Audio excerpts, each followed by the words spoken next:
I think that all foundations in 5 years will practice trust philanthropy, that it won't be so difficult for a newcomer to speak to someone, to get their foot in the door, to get a small grant, and to show that they know how to manage it effectively.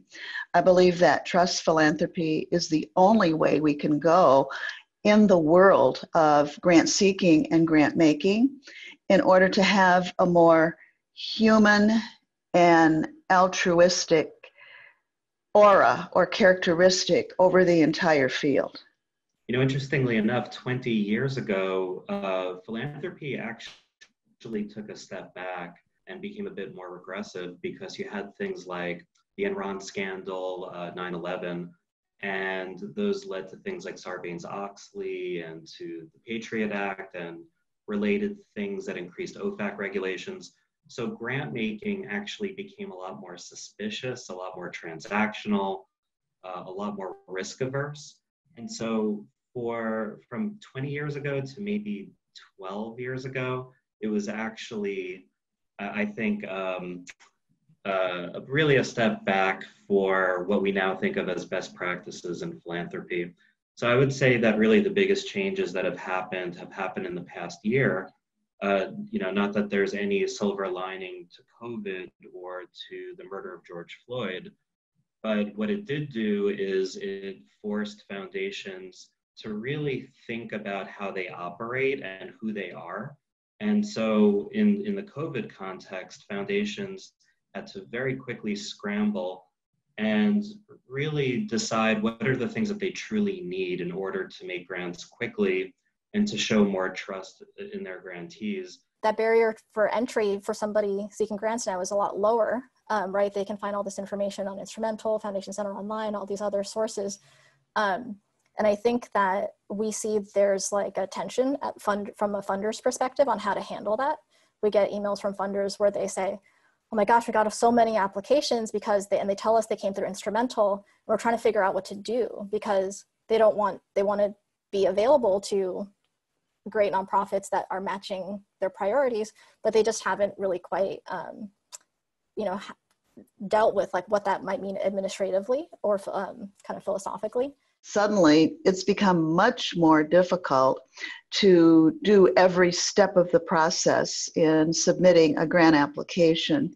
And even in teaching that to my students, they're not used to writing outcomes and outputs. And many of them have been grant writers and grant writing consultants for years, and they're just now coming into season with, wow, we even have to do this? Well, we've never done this before.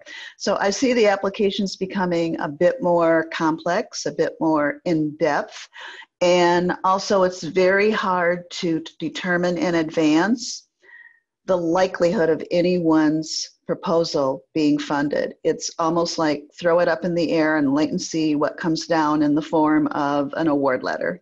About trust philanthropy, I think transparency will be, because of technology, will become much more part of our grant making in the future. On a regional level, we have increased our number of meetings with grantees through Zoom, through other technologies of video conferencing. So the relationships have become stronger and communication has become more frequent because we can do it with technology. And I think platforms like Instrumental are driving more of those conversations back and forth. So I think technology is creating a greater transparency and inclusion with many more people. And that's the change we're going to be seeing in the future. More people are going to be involved, engaged in more meaningful relationships. I think that there's also a lot of opportunity for funders to be more informative and transparent about the application process.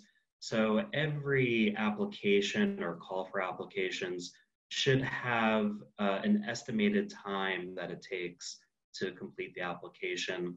It should also have an estimated funding ratio. So what are the chances that a proposal will be funded? And that could be based on what's been done in the past. because I think that it's really important that we as funders respect the time of organizations actually doing work in the field, and they're taking time away from doing their work, and they're already under-resourced to attempt to get funding. We should we should be as honest as possible and let them know what the likelihood is. I think that definitely software tools are going to get better, both on the grant seeker side and the grant maker side. It'll become easier to connect, to identify and discover opportunities and funders you should be connecting with.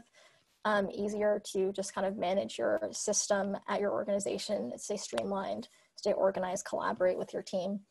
And then I expect the same thing is going to happen on the grant maker side. There are a lot of really smart people trying to build these kinds of tools. What I also hope would happen would be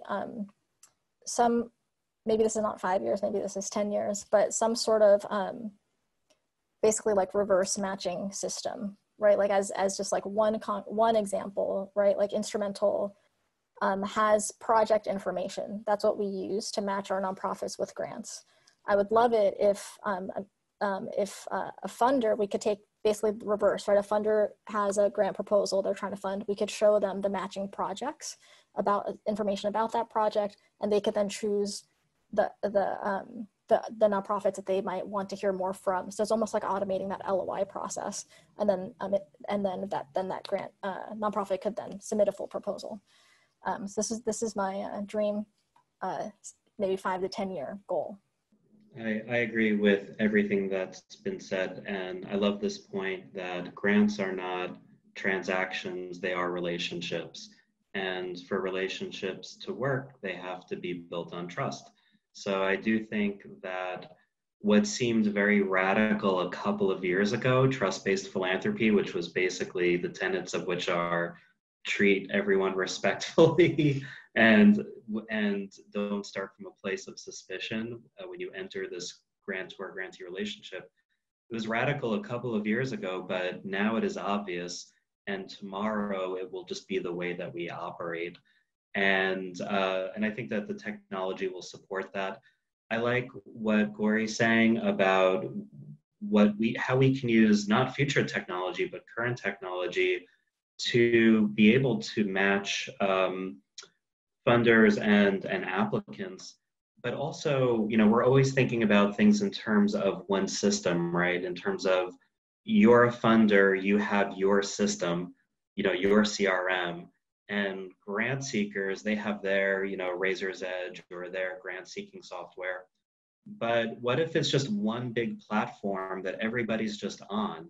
And to Meg's point about transparency, you know, how would that change how we operate as a field if everyone could see, you know, who's funding whom, which we sort of have already with Candid and with GuideStar, but not in a way that we could really interact with and engage with, and from a two-way and really multi-directional point of view, because it can also be how can funders collaborate with each other, how can grantees collaborate with each other. So that is if I could wave the magic wand, that's what I would love to see. And I speak for myself, not for Robert Wood Johnson Foundation for some of these things, but that's what I would personally love to see.